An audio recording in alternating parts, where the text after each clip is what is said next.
ఉప ముఖ్యమంత్రి జనసేనాని పవన్ కళ్యాణ్ గతంలోలాగా విషయాలను యథాలాపంగా క్యాజువల్గా తీసుకోవడం లేదని, తను చాలా బలంగా రాజకీయ వ్యూహాలు రచిస్తున్నాను అనే సందేశం ఆయన ఇవ్వదలుచుకున్నారు తమ పార్టీకి, అలాగే కూటమికి నాయకత్వం వహిస్తున్న తెలుగుదేశం పార్టీకి కూడా ఇవ్వదలుచుకున్నారనేది స్పష్టమవుతుంది. రెండోది, తను గెలిచిన పిఠాపురం నియోజకవర్గంలో పునాదిని పటిష్టం చేసుకోవడం మీద కూడా ఆయన చాలా శ్రద్ధ పెడుతున్నారు. ఎందుకంటే ముఖ్యమైన నాయకులకు సొంత నియోజకవర్గం అంటూ ఒకటి ఉంటే మిగతా చోట్ల వాళ్ళు ఎక్కువగా తిరుగుతూ ఉంటారు. రెండవది, వాళ్ళ స్థానానికి అదొక హామీగా ఉంటుంది. అందుకనే దేశమంతా మనం అమేథీ నుంచి, రాయబరేలి నుంచి ఇది చూస్తాం. గజ్వేల్ దగ్గర నుంచి, కుప్పం దగ్గర నుంచి ప్రతి చోట. ఇప్పుడు పులివెందులు కూడా పవన్ కళ్యాణ్ పిఠాపురంలో ఆ ప్రయత్నంలో ఉన్నారని కూడా ఈరోజు మనకు అర్థమవుతుంది. మూడో విషయం, ఈ ప్రభుత్వం రావటానికి తను తీసుకున్న చొరవే ముఖ్యమైనటువంటి కారణం. జగన్మోహన్ రెడ్డి పరిపాలనను, దాడులను తట్టుకోవడానికి అందరం కలవాలి, కూటమి ఏర్పడాలి, దానికోసం అవసరమైతే త్యాగాలు కూడా చేయడానికి సిద్ధమై కూటమిని కలపటం వల్లనే, ఇంకా చెప్పాలంటే తను తీసుకున్న చొరవ వల్లనే కూటమి ఏర్పడింది, గెలిచింది. కాబట్టి ఎంత వినయంగా చంద్రబాబు నాయుడు అనుభవం గురించి చెప్పినా, ముఖ్యమంత్రి చంద్రబాబు నాయుడు అనుభవం గురించి ఎంత చెప్పినా, దానికి ఒక ప్రాతిపదిక వేసింది మటుకు తన ప్రతిపాదన అనేది తప్పకుండా చెప్పాలి అని పవన్ భావిస్తున్నారు. చెప్పడంలో పొరపాటు కూడా లేదు. రాజకీయ పార్టీల నాయకులు వాళ్ళ గురించి వాళ్ళు చెప్పుకోక తప్పదు కదా, వాళ్ళ కార్యకర్తల కోసమైనా అది చెప్పాలి. అంతేకాకుండా ఇంకో ముఖ్యమైనది, అప్రమత్తంగా ఉండకపోతే, అలర్ట్గా ఉండకపోతే మళ్ళీ జగన్ నియంతృత్వం వచ్చే ప్రమాదం కూడా ఉంటుంది అని హెచ్చరిక కూడా ఆయన చేస్తున్నారు. అంటే ఇన్ని రోజులు అయిన తర్వాత కూడా ఆయన పరిపాలన చాలా బాగుంది, చొరవ తీసుకుంటున్నారు, అదే కదా నాయకులందరూ చెప్పిన, అయినా కానీ ఇప్పటికి కూడా వాళ్ళు ఇంకా తగ్గలేదు. నా పీఠాపురం నియోజకవర్గం మీదనే వాళ్ళు చాలా వరకు, అంటే ఎంత అంటే ఇక్కడ పైనుంచి పక్షి ఏదన్నా పిట్ట దాని ఈక కింద పడితే కూడా పవన్ కళ్యాణ్ జనసేన కారణం అన్నట్టుగా దాడి చేస్తున్నారు. పులివెందుల్లో అప్పటి ముఖ్యమంత్రి కదా, అప్పుడు ప్రతిపక్ష నాయకుడు జగన్మోహన్ రెడ్డి బాబాయ్ వివేకానంద రెడ్డి హత్య జరిగితే కూడా అది పెద్ద విషయం కాదు ఇది అని. నిజానికి అది కాదు. వివేకానంద రెడ్డి హత్య మీద అప్పటికి ఇప్పటికీ జరగాల్సినంత వివాదం జరుగుతూ ఉంది. కోర్టు కేసులు, ఎవరి వాదనలు, అది వేరే విషయం. కానీ మీడియాలో ఫోకస్ ఎప్పుడు తగ్గలేదు, అది అలా ఉంచుతాం. సో అప్పుడు అలాంటివి రాలేదు. కానీ ఇప్పుడు దీన్ని మటుకు ఇక్కడ ఏం జరిగినా పెద్ద చేస్తున్నారని చెప్తున్నారు.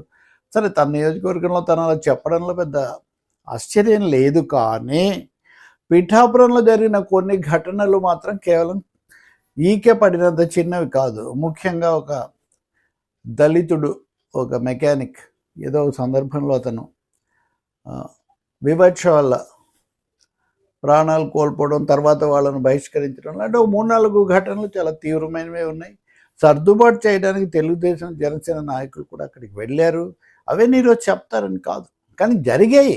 అన్ని చిన్నవే అంటే పొరపాటు. రెండవది, తెలుగుదేశం జనసేన మధ్యలో ఐక్యత, ఈ విషయం కూడా ఆయన చాలా తీవ్రమైన హెచ్చరిక చేశారని చెప్పాలి.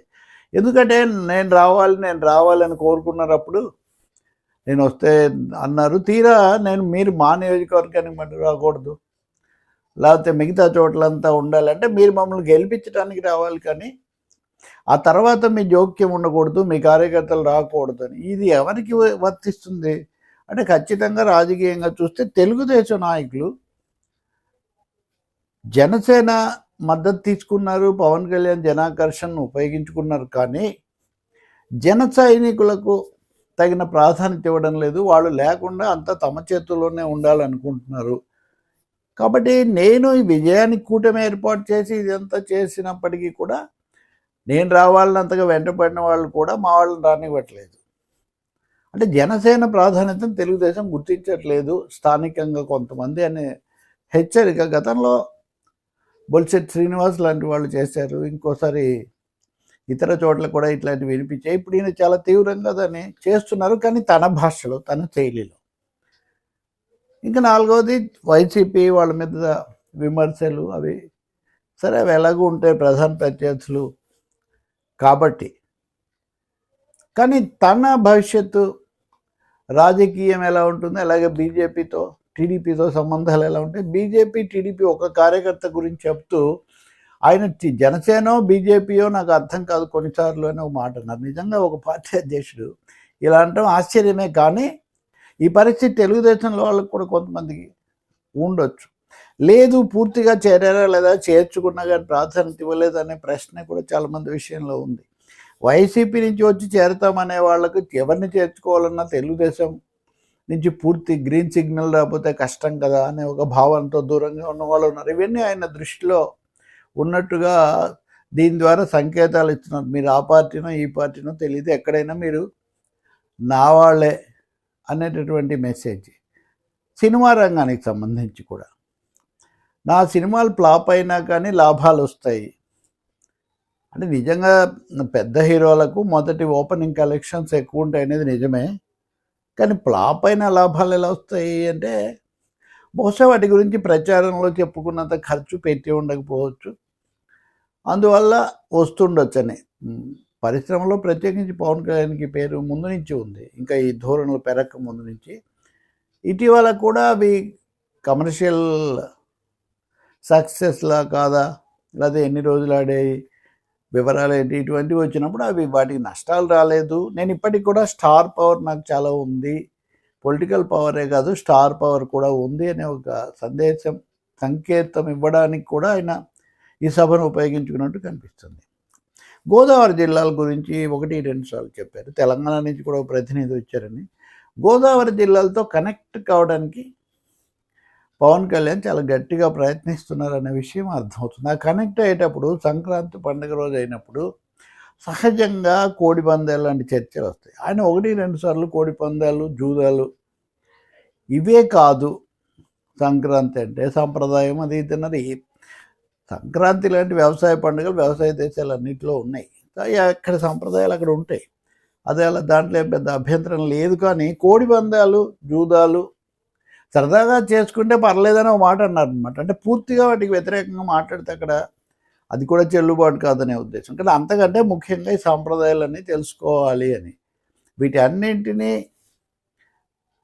పదే కొంచెం గట్టిగా ప్రస్తావించడం ద్వారాను, ఇంకొన్నిసార్లు ఏమో కొంతమంది తగినంతగా స్పందించడం లేదు, జనంలోకి వెళ్ళి ఇవన్నీ చేయడం లేదని చెప్పడం ద్వారాను గట్టిపరచుకోవడానికి, రెండోది కూటమికి మా మద్దతు, మా పాత్ర, మా చొరవ, మా ఆకర్షణ చాలా ముఖ్యమని చెప్పడానికి కూడా ఆయన ప్రయత్నిస్తున్నట్టుగా స్పష్టంగా అర్థమవుతుంది. అంటే ప్రతిసారి చెప్తున్నారు ఆయన, నేను సీరియస్ పొలిటీషియన్ను.